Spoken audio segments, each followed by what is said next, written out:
Bonjour à tous, bienvenue à Châteaulin pour la 11e manche de la Coupe de France. C'est la deuxième course d'un week-end chargé en Bretagne après le Grand Prix de Plumelec, 24 heures plus tôt, place aux Boucles de l'Aune. Une course qui avait souri à un certain Alexis Goujard l'année dernière qui s'était imposé ici en solitaire dans les rues de Châteaulin. Il signait par la même occasion son deuxième succès chez les professionnels.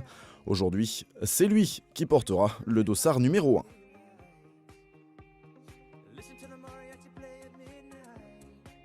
On va voir comment les jambes sont après un stage à l'Otaré avec l'équipe. On va voir comment j'aurai récupéré. J'espère que ça va aller, mieux que le temps, j'espère. Donc on va essayer de faire les choses bien. Ouais. Sur un circuit, c'est peut-être un peu plus facile quand les conditions sont comme ça, parce qu'on connaît, à force de passer, on sait où est-ce que c'est dangereux et tout ça, donc c'est pas plus mal. Après, on verra.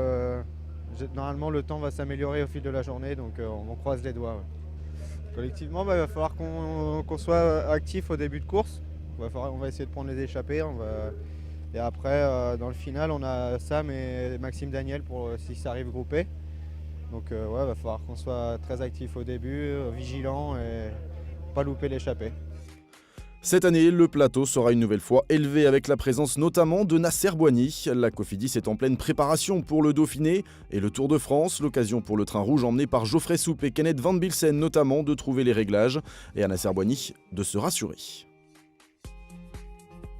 La condition est là, je monte en pression petit à petit en vue du Dauphiné et du championnat de France et Tour de France. La Coupe de France, c'est pas vraiment un objectif. Après, j'ai disputé quelques manches cette année, mais on verra au fur et à mesure de la saison. En fin de saison, ça peut devenir un objectif, mais pour l'instant, je fais les courses les unes après les autres. Je connais pas du tout c'est la première fois que je viens ici, donc on va voir les circonstances de course. Il risque d'y avoir une course de mouvement, mais on verra le déroulement.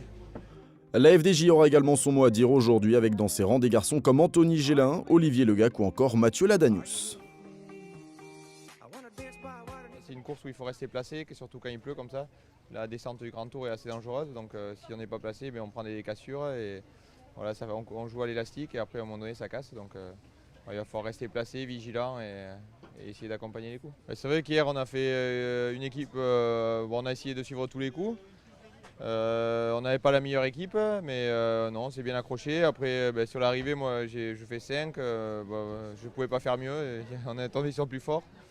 Aujourd'hui, c'est la même chose. On a mal aux jambes tous, mais bon, on va essayer de faire un peu la même chose, de suivre les échappées et essayer de faire l'arrivée. Voilà, on verra bien. On met déjà les conditions, je pense que ça va être plus difficile qu'hier, à moins que ça se lève, mais je doute. Mais non, ça va être une belle course, je pense. Du côté de chez Europcar, on fera confiance aujourd'hui à Thomas Voeckler ou encore Pierre Rolland. Les deux hommes se sont notamment mis en évidence à Plumelec 24 heures plus tôt en attaquant à tour de rôle. Jimmy Angoulevent est également venu renforcer les rangs de la Maison Verte sur les Boucles de l'Aune que connaît bien Péric Quemener, originaire de Landerneau, à quelques kilomètres d'ici. Ces dernières années, j'ai pas couru souvent en Bretagne, donc à chaque fois que je viens, j'essaie de bien faire devant la famille, les amis. Et on a toujours un petit truc en plus quand on court chez soi, donc je suis motivé. Ouais. Quand j'étais jeune, il y avait de la pression, maintenant c'est du plaisir. On est content de venir parce que on profite, on profite vraiment. Et puis non, c'est vraiment le côté agréable de la chose. Quand j'étais jeune, c'était plus compliqué parce qu'il fallait qu'on fasse quelque chose et tout. Là, c'est le boulot, quoi. On vient et on prend du plaisir quand même. On a plusieurs cartes, mais ça va se jouer un peu à l'usure, je pense, parce qu'on n'a pas de vrai sprinter. On a Johan Gen qui va assez vite pour le final si vraiment ça arrive un peu groupé. Mais sinon, avec des gars comme Thomas, Pierre ou même moi, je vais essayer d'anticiper un petit peu les choses. Et avec un temps comme ça, comme aujourd'hui, je pense que ça va aller mieux sur la fin, mais ça va être à l'usure la course, donc va falloir être vigilant. Bretagne Séché Environnement, plus que jamais en tête de la Coupe de France par équipe, sera emmené par Pierrick Fédrigo aujourd'hui. Aubert 93 est également présent avec Steven Traunet en tête d'affiche. Roubaix-Lille Métropole ou encore l'équipe cycliste de l'Armée de Terre seront également au rendez-vous de ces Boucles de l'Aune. Enfin, il faudra compter sur le team Marseille 13 KTM, victorieux notamment sur les 4 jours de Dunkerque récemment.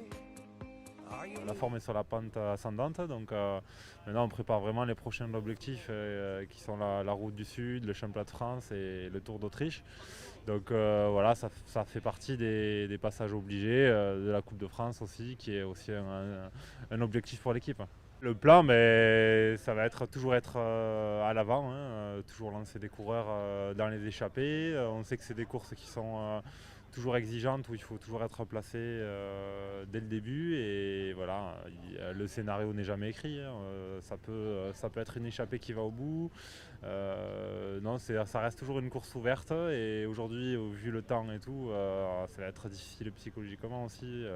C'est très exigeant. Ouais. On est une équipe où il y a beaucoup de coureurs qui marchent bien, donc on est 3 différents coureurs déjà à avoir gagné depuis le début de saison, d'autres méritent aussi, donc on va voir, on va faire tourner et puis on donne sa chance un peu aux coureurs échappés aussi qui prend les devants, donc voilà, on verra. Après la présentation des équipes, on se met en place. Le départ va être donné dans quelques minutes sous la pluie. Je crois qu'effectivement, on a un plateau exceptionnel. On avait donc potentiellement 112 coureurs possibles. À ma connaissance, je crois sont partants 106. Je crois qu'effectivement, on a des équipes pratiquement complètes et avec effectivement des belles têtes de série, à savoir ne serait-ce que le vainqueur de l'an passé, Alexis Goujard, avec Thomas Vauclair, Pierre Roland. On a aussi Nasser Bouhanni. Effectivement, il y a des coureurs de beau calibre présents à Châteaulin aujourd'hui. Le départ est imminent, Nasser Bouhanni est bien présent sur la ligne, Alexis Goujard également, le vainqueur sortant. Alexis Goujard qui rêve forcément de s'imposer une deuxième fois ici comme il l'avait fait sur la classique Loire-Atlantique. Il devra notamment se méfier de cette formation Cofidis venue pour chercher le succès avec son sprinter. Le départ est donné sous une pluie fine mais continue au programme aujourd'hui, 168 km en circuit. On empruntera d'abord à 6 reprises un grand circuit de 17 km 200, puis un circuit final long de 8 km 100 à faire à 8 reprises. Une aubaine pour les spectateurs présents qui verront les coureurs passer à de nombreuses reprises sur la ligne. Le départ de cette course est plutôt calme, le peloton reste groupé sur un circuit rendu dangereux par l'humidité. Pas d'attaque au kilomètre zéro comme on a l'habitude de le voir. C'est après 5 km qu'un homme tente sa chance. Il s'agit de Johan Payot du team Marseille 13 KTM, vainqueur en avril d'une étape du circuit des Ardennes. Johan Payot prend quelques hectomètres d'avance, mais personne ne le suit dans cette première offensive. Il est seul, Johan Payot, et ne parvient pas à creuser un écart conséquent sur le peloton. Le coureur marseillais est repris et c'est de nouveau un peloton groupé qui traverse les routes finistériennes. Des routes humides comme on vous l'a dit puisqu'il pleut depuis le départ de cette course. Et c'est un rythme élevé, un temps toujours aussi médiocre mais qui n'empêche pas la tête de peloton d'imposer un rythme très soutenu. Ça roule vite depuis le départ et certains prennent beaucoup de risques sur un circuit assez dangereux, des conditions délicates qui scindent le peloton en 3 groupes après 10 km de course. Il y en a un petit peu partout mais pour l'instant, aucun groupe ne parvient réellement à s'échapper.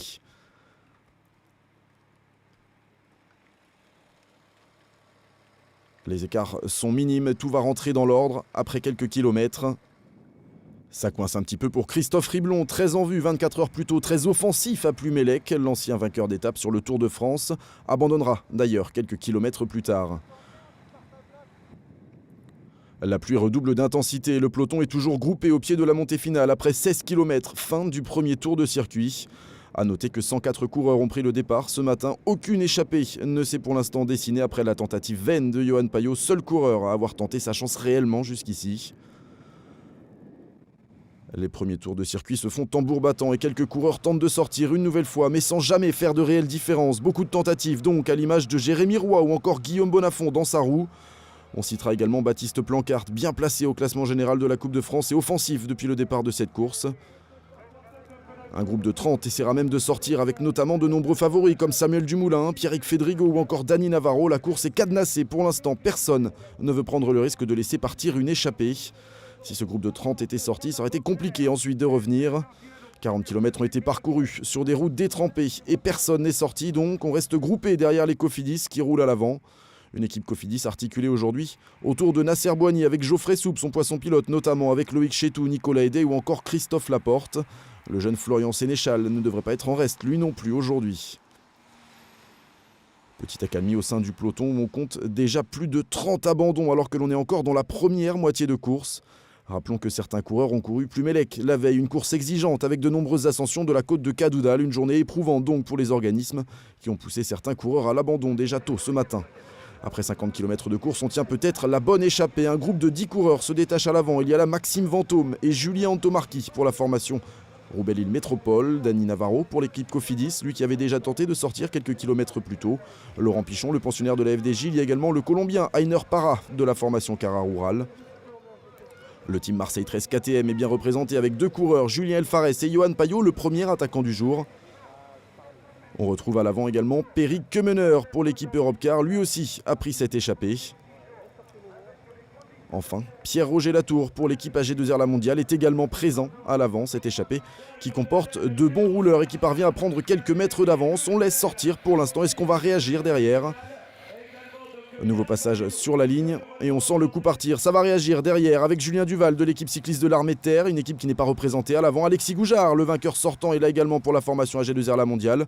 On retrouve dans ce groupe de contre Nicolas Hédet pour l'équipe Cofidis, Kevin Le Danois également pour la formation Bretagne Séché Environnement et Thomas Vauclair en personne pour le team Europcar, lui qui s'est déjà beaucoup montré la veille en tentant sa chance en solitaire dans la côte de Cadoudal. Avec 15 hommes à l'avant, dont le vainqueur sortant de ces boucles de l'Aune, Alexis Goujard, le peloton est obligé de réagir. Il va rentrer sur les échappées. Nous sommes alors à un petit peu plus de 100 km de l'arrivée. Personne n'a été en mesure pour l'instant de prendre du temps. L'équipe Cofidis qui verrouille parfaitement la course. C'est un scénario assez inédit sur cette 11e manche de la Coupe de France PMU puisque jamais une échappée n'est parvenue à prendre une avance conséquente sur ce peloton. L'équipe Cofidis ne laisse personne partir et réagit à toutes les offensives depuis le départ. Sous l'impulsion de Jérémy Roy et Jimmy Engoulevent, une nouvelle échappée se forme à l'avant de la course. Ils sont désormais 8 en tête. Jérémy Roy et Jimmy Engoulevent, donc pour les formations FDJ Europcar. Les ont rejoints Maxime Daniel pour la formation AG2R La Mondiale. Fabrizio Ferrari est présent pour l'équipe Cara Rural. Benoît Jarrier pour l'équipe Bretagne Séché Environnement est présent également. On retrouve à l'avant Yann Guyot pour l'équipe cycliste de l'Armée de Terre. Enfin, Florian Sénéchal protège les intérêts de l'équipe Cofidis et Julien Gay, ceux de l'équipe Aubert 93. Une échappée avec une nouvelle fois de très bons rouleurs à l'image de Jimmy Engoulevent, le jeune Florian Sénéchal également qui aura lui pour rôle de contrôler l'avance de cette échappée. Benoît Jarrier pour les Bretons va lui aussi avoir son mot à dire. 8 hommes à l'avant donc, ça aura mis du temps à se former mais cette fois ça semble bien être la bonne échappée. L'équipe Cofidis s'est relevée en tête de peloton et va désormais se contenter de maintenir l'écart sur la tête de course. Il aura tout de même fallu attendre plus de 80 km pour voir le bon coup partir. Les échappés sont dans la dernière grande boucle. Ils comptent plus d'1 minute et 20 secondes d'avance sur le peloton emmené par l'équipe Cofidis. L'écart ne grandit pas. Les coéquipiers de Nasser Boigny ne prennent aucun risque. Ils savent que ça peut aller très vite si on décide de rouler fort à l'avant. Le peloton maintient l'écart autour de la minute et Pierre Rolland décide de partir en contre. L'Orléanais développe un braquet énorme et au prix d'un bel effort va finir par rentrer sur la tête de course alors qu'il reste une 60aine de kilomètres à parcourir. Pierre Rolland s'était illustré à Plumelec la veille en menant déjà une offensive. Il sent peut-être que cette échappée peut aller au bout. Il décide de faire l'effort. Et quel effort pour faire la jonction avec la tête de course. La situation de course se fige derrière les échappés. Une seule équipe fait le boulot. Il s'agit de la formation Cofidis évidemment. Même avec Florian Sénéchal à l'avant, l'équipe managée aujourd'hui par Didier Rousse garde les fuyards à portée de vue. L'écart tourne autour de la minute 30 mais ne grimpe jamais au-delà.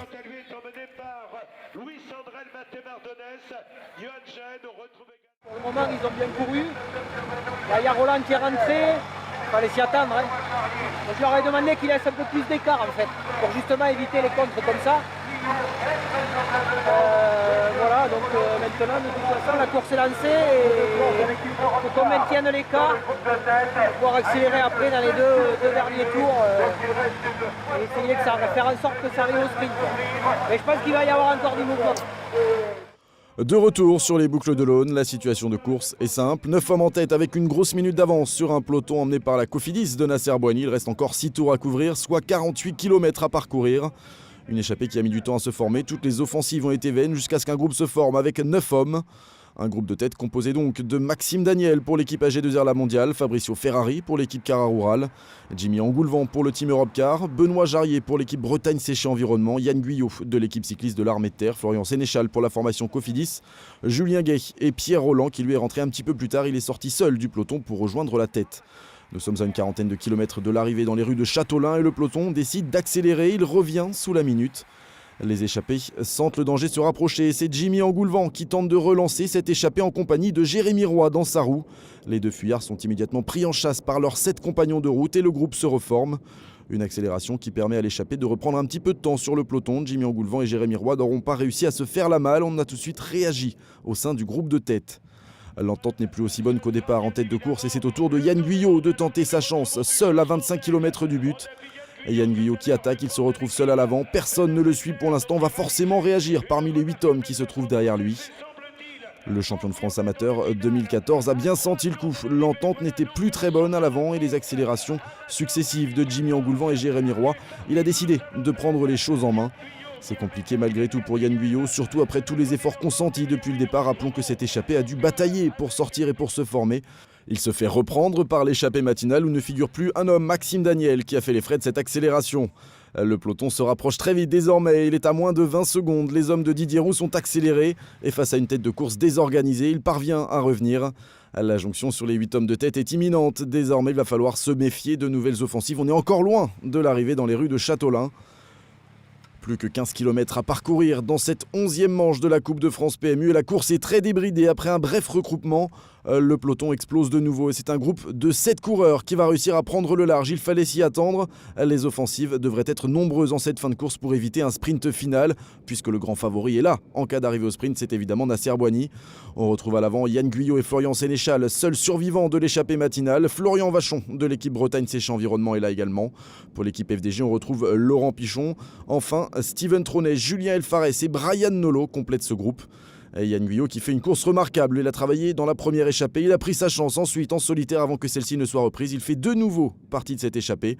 Florian Sénéchal est bien là lui aussi pour l'équipe Cofidis. Attention à Julien Elfarès, le coureur du team Marseille 13 KTM.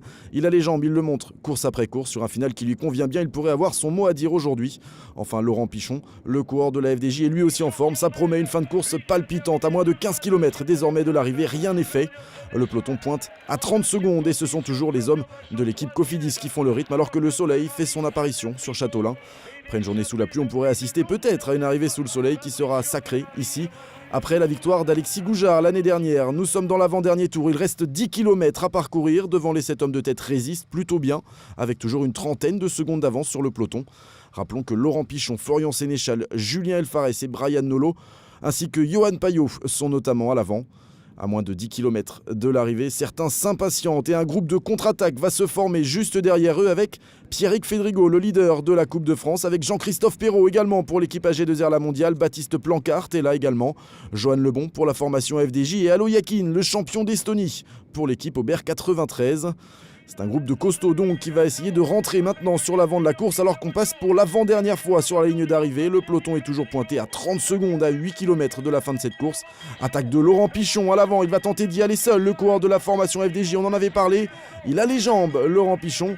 Derrière lui, on va essayer de réagir, ça va bouger forcément en tête de peloton également. On sent que l'équipe Cofidis est un petit peu juste. Alors c'est le vainqueur sortant, Alexis Goujard, qui fait le rythme. Il va tenter de ramener le peloton sur la tête de course. Quelle fin de course, c'est complètement fou. L'équipe Cofidis a roulé toute la journée. Elle semble coincée sur cette fin de journée. Alexis Goujard qui fait le rythme à l'avant alors que Laurent Pichon est toujours en tête pour une poignée de secondes seulement sur ses 14 poursuivants. 3e de Paris-Camembert l'année dernière, 5e du dernier Tour de Vendée. Laurent Pichon donne tout à l'avant désormais, mais le groupe de 15 va se reformer sous l'impulsion d'Alo Yakin, le champion d'Estonie qui paraît très très fort en cette fin de course. Il l'avait montré déjà sur les 4 jours de Dunkerque en prenant la 3e place du classement général. C'était il y a quelques semaines sur Eurosport. Après Laurent Pichon, un autre coureur de l'équipe FDJ prend sa chance. C'est Johan Lebon qui y va. La FDJ est omniprésente, elle veut la victoire, mais ça réagit derrière lui alors qu'on va bientôt rentrer dans le dernier kilomètre. Le groupe de contre est à quelques mètres seulement de l'homme de tête. Le peloton, lui, est à plus de 15 secondes. On ne voit pas comment il va pouvoir rentrer. À 400 mètres de la ligne, nouvelle offensive, c'est Alo Yakin, encore lui qui y va, le champion d'Estonie qui place une attaque. On est encore loin de la ligne, l'Estonien prend tous les risques. Alexis Goujard avait fait la même chose l'année dernière, il avait attaqué au même endroit et derrière on peine à réagir, à suivre le rythme d'Alo Yakin. Est-ce que ça va le faire pour le coureur de l'équipe Aubert 93? Alo Yakin qui va certainement s'imposer maintenant. Le champion d'Estonie, 3e du classement général des 4 jours de Dunkerque. Attention, ça revient fort derrière lui avec Laurent Pichon, mais non, c'est bien Alo Yakin qui s'impose et pour la 2e place c'est son équipier Steven Tronet qui prend la 2e place. Laurent Pichon, la 3e doublée pour l'équipe Aubert 93 aujourd'hui, l'équipe Cofidis qui n'aura pas réussi à revenir sur le champion d'Estonie Nasser Boigny qui termine, qui remporte le mini-sprint du peloton, mais c'est bien Alo Yakin qui s'impose aujourd'hui. Quel coup de force de la formation Aubert 93 et la joie d'Alo Yakin, le champion d'Estonie, qui lève les bras. Son équipier Steven Tronet lève les bras également. Laurent Pichon prend lui la 3e place. En 4e position, c'est Pierrick Fédrigo, le leader de la Coupe de France. Et quel numéro pour cette équipe Aubert 93 qui signe un doublé aujourd'hui. Elle avait souvent tourné autour sur les routes de la Coupe de France. On la voit souvent à l'avant cette formation. Et bien aujourd'hui elle est récompensée avec les 2 premières places pour Alo Yakin et Steven Tronet. C'était vraiment une journée dure. Les dernières montées, nous étions devant. Les derniers tours, tout le monde qui attaquait, personne qui contrôle parce que toutes les équipes, 1 ou 2 mecs. Et après les virages, 1 km l'arrivée, je restais tout le temps placé. Je pense que j'ai attaqué à bloc et tout ou rien. J'ai attaqué 400 mètres avant les lignes. Personne qui est revenu avec moi et j'ai gagné la course. Au début 120 km, c'était vraiment dur pour moi. Et après, toutes les kilomètres, ça va aller. Et je ne pense pas que dernier tour ici, je ne pense pas que c'est gagné parce que Alfredo et le mec qui est avec moi, c'est je pense les plus dur et plus fort que moi. Ah ouais, j'ai attaqué et j'ai gagné. L'équipe Aubert 93 récompensée aujourd'hui avec 2 hommes sur le podium, Alo Yakin et Steven Tronet. Au début de course, je pensais pas du tout être à l'avant dans le final parce qu'avec Plumelec hier dans les jambes, c'était assez difficile. Donc j'ai voulu anticiper un peu les attaques du final. À 3 tours, on est sorti à 7. Et c'est revenu derrière avec Alo et il restait un tour, quoi. Du coup, Alo n'avait pas eu besoin de trop forcer pour revenir sur nous. Et il était frais, il n'a pas couru hier, il était vraiment motivé pour ici. Donc quand le sprint s'est lancé à 400, il a vraiment pris tout de suite de l'avance. Et puis après, moi j'ai vu que ça s'écrasait un peu et j'ai réussi à faire 2e. Donc ça a l'air facile à expliquer, mais bon, c'est comme ça, on est très content de cette performance. On fait quand même 1 et 2 de la course, donc c'est quand même une performance pour nous. Donc si j'avais fini 2e derrière un autre coureur qui n'est pas de l'équipe, ça aurait peut-être été décevant, mais bon là c'est comme une victoire pour moi et peut-être que j'espère que ce sera à mon tour la prochaine fois. Une 2e place au goût de victoire donc pour Steven Tronet. Laurent Pichon pour l'équipe FDJ prend la 3e position. Pierrick Fédrigo, le leader de la Coupe de France, est 4e. Baptiste Plancart 5e. Florian Sénéchal, très en vue, prend lui la 6e place. Autre garçon très en vue aujourd'hui, Jimmy Engoulevent, présent dans l'échappée ce matin. Il aura tenté de sortir de cette échappée et d'attaquer à de nombreuses reprises avec Jérémy Roy notamment. Jimmy Engoulevent élu combatif du jour sur ses routes de Châteaulin. Une bonne journée encore pour Europcar, même si bon, on n'a pas la victoire à la fin, quoi, mais on a beaucoup tenté encore aujourd'hui. Malheureusement, ça n'a pas suffi pour l'emporter. C'est vrai qu'aussi ça a beaucoup bagarré dès le début avec la pluie et le circuit qui est un peu vire-vire. C'était assez compliqué à gérer. Je pense qu'on n'a pas fait vraiment de faute.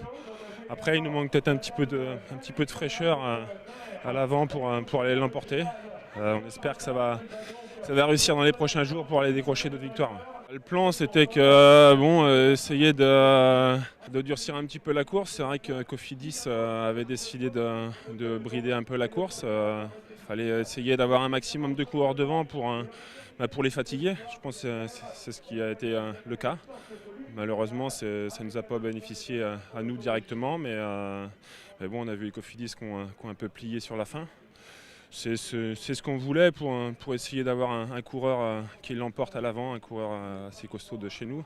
Il nous a manqué un peu de fraîcheur sur la fin pour l'emporter. Ouais. 4e aujourd'hui sur les boucles de l'Aune. Pierrick Fédrigo marque des points et reste en tête du classement général de la Coupe de France devant Baptiste Plancart. Nasser Boigny est 3e, Samuel Dumoulin 4e, Alexandre Géniez lui est 5e. A noter que Maxime Renaud est toujours présent, il est à la 6e place aujourd'hui. C'est comme hier à Plumelec, j'étais venu pour la victoire, pour essayer de marquer encore plus de points, mais bon voilà, on accepte quand même la 4e place et d'avoir marqué des points aussi, c'était plutôt intéressant. Ouais. L'équipe Cofidis a essayé de contrôler la course, mais voilà, si on voulait essayer de décimer un petit peu leur équipe, il fallait attaquer, il fallait relancer des coups et c'est ce qu'on a fait. Et puis si ça a payé pour les points, mais pas pour la victoire, quoi, c'est dommage. Pierrick Fédrigo en tête donc du classement général individuel et sa formation, l'équipe Bretagne Séché Environnement, toujours en tête du classement général par équipe devant la formation Aubert 93. Le team Marseille 13 KTM est 3e, Roubaix-Lille Métropole 4e, la FDJ prend la 5e place. La Coupe de France marque une pause et reviendra cet été, le 2 août précisément, avec la Polynormande, chère à Daniel Manjas. En attendant, le Dauphiné ou encore le Tour de France seront à suivre sur Eurosport. Bonne fin de journée et à très vite sur les routes de la Coupe de France. Are you with me? Are you with me? I wanna dance by water beneath the Mexican sky. Drink some margaritas by swinging blue lights. Listen to the mariachi play at midnight. Are you with me? Are you with me?